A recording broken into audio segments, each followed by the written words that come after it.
Good morning, Di. Good morning. Masakit ba ulo mo? Ba't nakaganyan ka? Gusto mong hot cake? Sige, sige. Sige. Pagluluto kita ng hot cake. Yung padala nila Lola Vina at Lola Boy. Yan. Tulog pa sila Liam at saka si Kuya Dud. Wala silang pasok kasi minove yung holiday.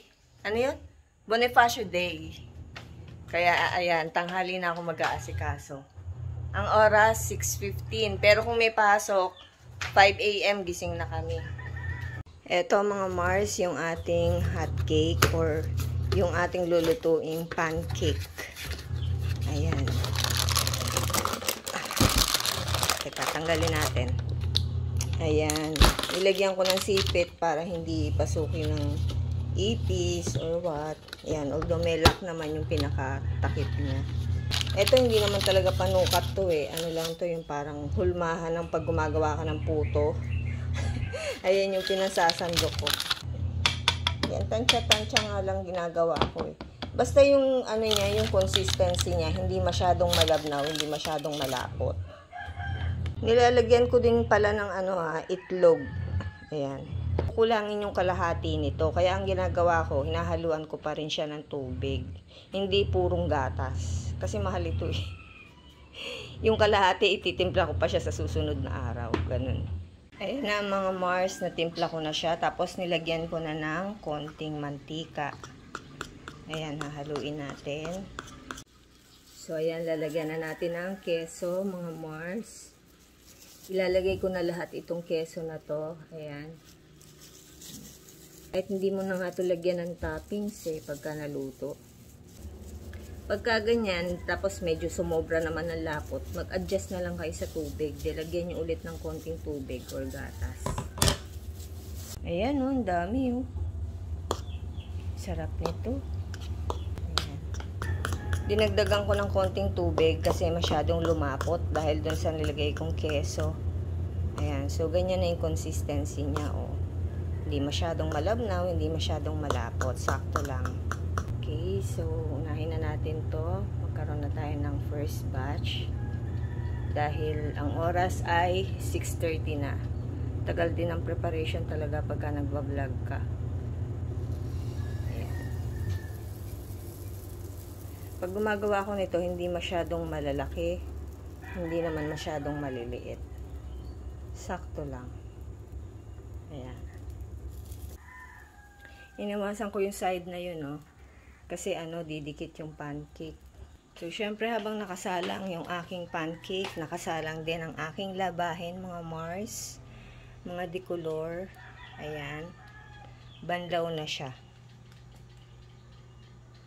So, pagtapos namin kumain, malamang tapos na din yan. O baka pagtapos kong magluto ng pancake.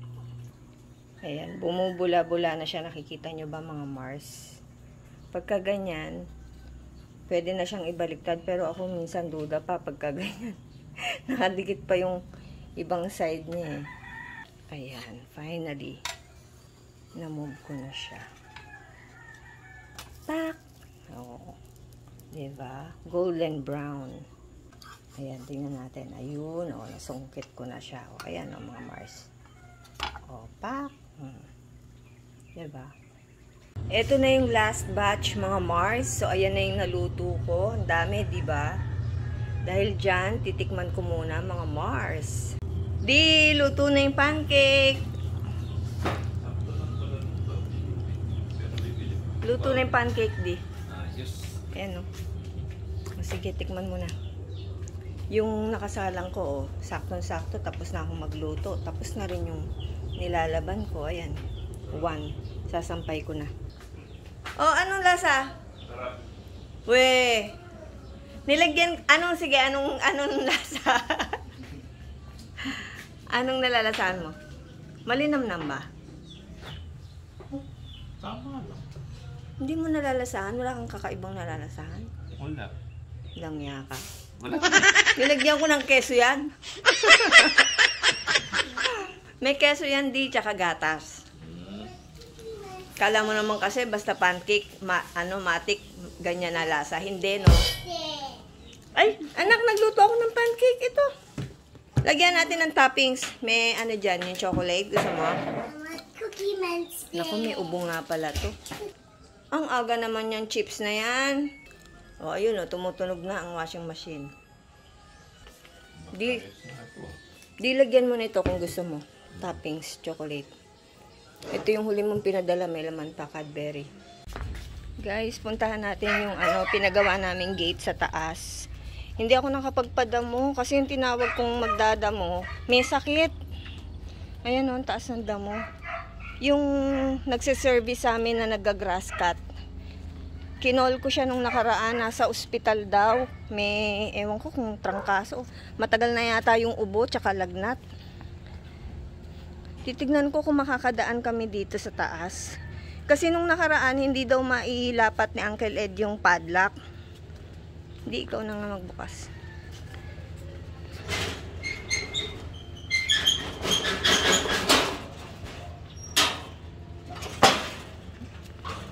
Titignan namin kung mabubuksan yung gate. Sana mabuksan para makadaan ako kasi nga meron akong bibilin sa palengke.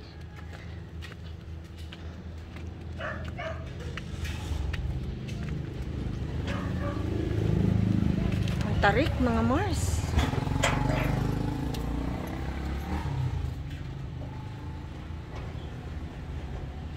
Mahigpit.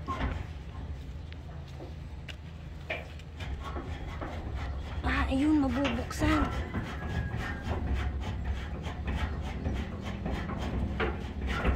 Kaya no din, no? Medyo lang, parang humigpit.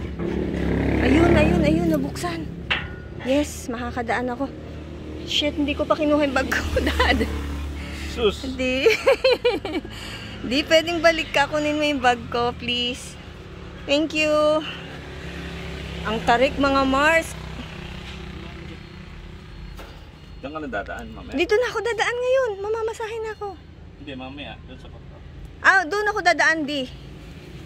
Ako lang ang pupunta ng palengke. Pinasubukan ko lang kay Dading buksan tong gate para makadaan ako. Kasi may tubig na naman dun sa may, kabilang daan dun sa harap, sa may bakod namin sa harap.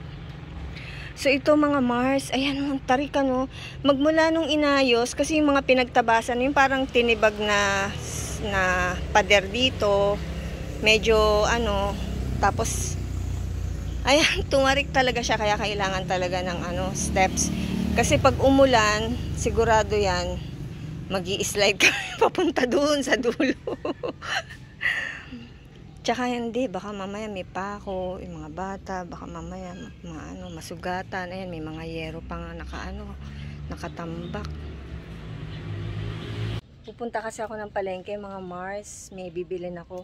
Actually, ang gusto ni Daddy, sinigang daw. Sinigang na baboy. And, ayun, magluluto kami ng pangkaldereta siguro sa susunod na araw. So, ayan, buti na lang. Naku po, paano naman ako dadaan dito? Tignan niyo mga Mars. Shucks! Paano naman ako dadaan dyan? Puro basura pala. At may mga basag na bote. My goodness. Ay, Diyos ko. Pass ng damo. Diyos ko. Huwag naman sana ako makatapak ng bubog dito.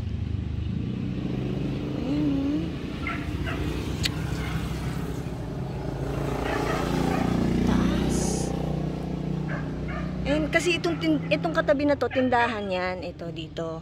Ang ginagawa, yung mga basura nila dito tinatambak. Ayan, naging basurahan yung harap, kaya kailangan sana masimentohan. Kasi kung hindi, tutubuan talaga siya ng damo, tapos magiging ganyan, tatambakan din ng mga basura. Kaya sana masimentohan din para hindi ganyan. Kasi mahihiya na silang magtambak ng basura dyan pag nakita nilang simentado. Ayan, thank you so much, Di. Kinuha pa yung panlakad kong sinelas. Ayan, may pako. Di, tignan mo paano naman ako dadaan dito. Kaya titingnan mo kung may bubog. Yun nga eh. Sige na, babay na, Di. House na ako, mga Mars. So, ito na yung mga nabili ko sa palengke. Ayan. Hindi na ako nag-vlog doon sa palengke kasi marami akong bit-bit. Medyo mabigat. Ito, bumili ako ng pang sinigang. Okay, so ito, Kay Lola Vina yan, kay Mama Vina. Pinabili niya yan sa akin. At saka itong mga nasa plastic na to. Longganisa at saka pindang. 4 na piraso ng gori, 1,000 pesos. Pumili nga ako ng pangsinigang natin. Ayan, merong kangkong. Pumili ako ng ekstrang mantika. Sabi daw ni Daddy, gagawa daw siya bukas ng, siguro sa susunod na araw, gagawa daw siya ng kaldereta. At ayan po ang kaganapan dito sa amin. Mga busy po sila, mga Mars. May kanya-kanya silang buhay. Ayan. Si Daddy busy. Si Kuya busy sa paglalaro. Si Liam busy rin sa kanyang tablet. Sabing ko na lang daw ang sarili ko, mga Mars. Kaya kayo kinakausap ko kasi wala akong kausap sa akin. So magpalit muna ako ng damit. Siya nga pala, mga Mars, flex ko na rin itong binigay sa amin ni Daddy or yung pasalubong sa aming mga t-shirt. Ito para kay Liam. Ayan. Puma! Puma. O kung ano man yan, basta. Ayan o. And Frank. Diba? Ito, Gap. Puro sa akin yan. Pink. And then gray na Gap. And then black na Gap. Thank you so much, Daddy Les. Alam ko meron din siyang bigay kay Dude na mga t-shirt. Actually, laging si Dude ang maraming pasalubong kay Daddy. So, ito nga pala binigay sa akin ni Daddy. Napakita ko na sa inyo nung nakaraang araw. Ayan, Crocs slippers. Yung isa ibibigay ko kay Ate AJ. At ang napili ni Ate AJ ay itong kulay puti. Akin yung green. Mahirap nga naman kasing bagayan yung green, diba? Kung ang suot mo, halimbawa, nakapula ka. Pero kahit nakapula ka at anumang kulay ng suot mo, Crocs yan, mga Mars. Mahal yan. Okay? So, ayan, susukat ko tong puti. This time, talagang kasyang-kasya sa akin, oh. Ang ganda sa paa, ang lambot, mga Mars. O, diba? Say mo dyan, o. Hapak. Ito, pinili ni Ate AJ. Actually, meron na akong green, eh. Birkenstock ang tatak niyan, yung isang binili ni Daddy. Yan, medyo malaki sa akin. Pero ang ganda nito sa paa. Alam nyo, natanggal ang kalyo ko dito sa tsinelas na to, promise. Ang lambot at mukhang, Diyos ko, 1 taon o 2 years na sa akin to. Ang tibay. Hindi na uupod, mga Mars. Sukat ko yung green. So, ito okay din, oh. Oh, hapa. Green. Diba? Ang ganda, no? Ang lambot sa paa, mga Mars. Ang comfy niya. I love it. Thank you so much, Daddy Les. Ito yung binigay niya or pasalubong niya kay Kuya Dude. Ayan. Sling bag. Ano siya? Yung parang naka-X siya sa likod pag inilagay mo. Ibang klaseng sling bag siya. Ayan. Basta. Ayan. Pang kay Kuya Dude. Ito kay Liam. Ayan. H&M for Liam. And then shorties for Liam also. Old Navy, mga Mars. And then, isa pang shirt for Liam. H&M. Oh. Dinosaur. H&M din. Ba? Puro branded, ha? Okay, so ito kay Liam. Maliit. Ito yata ang kay Kuya Dude. Old Navy. Ito nga. Ayan. Medium size. Na Old Navy. Ito pa. Medium size. Bagay kay Kuya Dude yung mga light color, kasi medyo maputi si Kuya Dude, Tapos, ito mga briefies ni Liam. At Gap for Liam's briefies and Old Navy for Kuya Dude. Alright, so that's all for today, mga Mars. Mga Mars, naluto ko na yung sinigang namin. Ayan. Hindi ko na pinakita sa inyo kung paano lutuin. I'm sure naman lahat kayo alam nyo kung paano lutuin ang sinigang. So, ayan, maya-mayang konti, kakain na kami. Si Daddy kasi nakatulog. Ayun, no? Nasa sofa. O, ayan yung mga nilaban ko. Siyempre, magkabukod ng laba yung mga puti, tsaka yung mga decolor. Hi, mga Mars! Good morning! Ayan, nandito kami ni Liam sa Robinsons, San Fernando, Pampanga. Say hi to them, Liam. Hello, everyone! Hi. Pogi mo naman. Ganda naman ng shirts mo. Binili yan ni Daddy? Ha? Ito yung inuwi sa kanya ni Dadding shirt, H&M. And also, yung kanyang shorts ay, ano yan? Tiger. Old Navy. Bakit kami nakatambay? Sige, explain mo sa kanila. Ba't tayo nakatambay dito? I don't know. You don't know. Ayan. Kasi mga Mars, ang oras alas 9 ng umaga. Ngayon, sarado pa ang Robinsons. Kaya kami nandito kasi pupunta sa PRC si Daddy. So, nakaschedule siya ngayon pero ang pinayagan lang pumasok siya. Nakaschedule siya for 10 a.m. Eh, yung guard, mahigpit. Sabi ko, kahit may kasamang bata, hindi ba pwedeng pumasok? Kasama naman kami. Sabi, hindi. Maghintay na lang kayo sa labas. Eh, di wow. Kaya nandito kami, nakatambay kami. So, mamayang 10 a.m. pa kami makakapasok. Si Liam, absent siya ngayon. Kasi, hindi namin alam kung makakabalik kami ng 2 p.m. after dito. So, pina-absent ko na lang siya. Pero si Kuya Dude, pumasok siya sa school. Ngayon, si Dude, uuwi ng bahay ng 3 p.m. Kaya kailangan naman makabalik kami, makauwi kami mamayang hapon bago mag 3 p.m. Oh, nagdidilig ng halaman. Yan ang pinapanood ni Liam ngayon. So, ayan. Diyan yung pinaka main road. Siyempre, nasa tapat ng Robinson ang SM. Ayun, nandun sa gawi doon, mga Mars.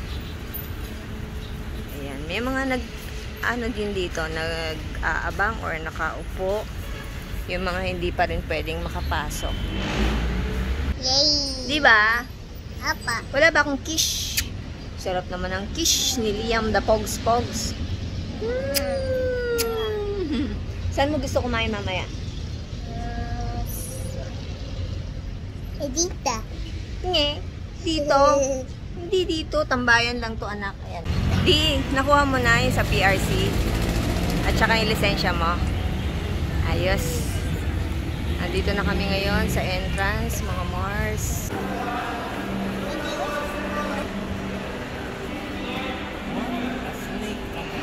No, it's a crocodile. Look. A crocodile. Yun lang ang crocodile na meron. Gusto daw ng crocodile ni Liam kasi. Eh, sabi ko humanap ng iba. Yung ibang design, eh wala eh. Pag nagustuhan niya na inakita niya, yun na eh. How much is that? How much? Excuse me. Pinubo na ako. Magkano? 1.8? 1.8? Yes, ma'am. Pinapress po siya dito sa gallery. I've seen this before. Anak? Alam niya, nanonood po siya, ma'am. Kaya pala. I have the snake one, and it has like this one, but it looks like a rock of a cave. I know. Ang mahal? Like, Ang sakit sa bangs? No. Ano di? Ah, sige na, ano mo na. Dalhin mo na sa counter, anak. Happy siya, oh. Nakuha niya yung gusto niya. So, nandito kami ngayon sa loob ng Mang Inasal. Ayan, si Daddy at si Liam. Oh, the drinking. Naghihintay kami ng aming order. 15 to 20 minutes pa daw. Ang oras, mga Mars, ay 11 a.m. Medyo busog pa kami dahil doon sa ininom naming buko juice. Pero pumasok na kami dito kasi mamaya marami na namang tao. Maghihintay kami. Kaya nauna na kami pumasok. Si Daddy, ang gusto daw niya ay Anli Rice. Diba, Daddy? Anli Rice talaga. Sayang wala si Kuya Dude. Ito na mga Mars, yung aming in-order. Ayan, meron akong palabok. Kay Liam, barbecue and Java rice. So, ayan yung kay Daddy Les, Anli rice yung kanya. So, kain muna kami mga Mars. Sarap yung chicken. Hindi? Oh my God.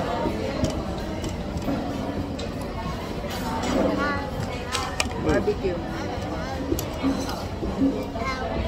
Palabok. Ow. Hindi, ate tayo sa palabok. Sarap.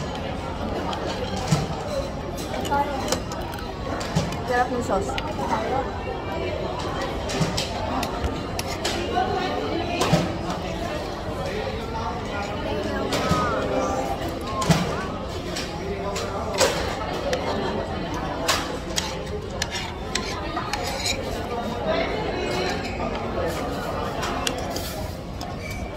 Madami na yung customer kasi alas 11:15 na. Kaya marami na nakapila.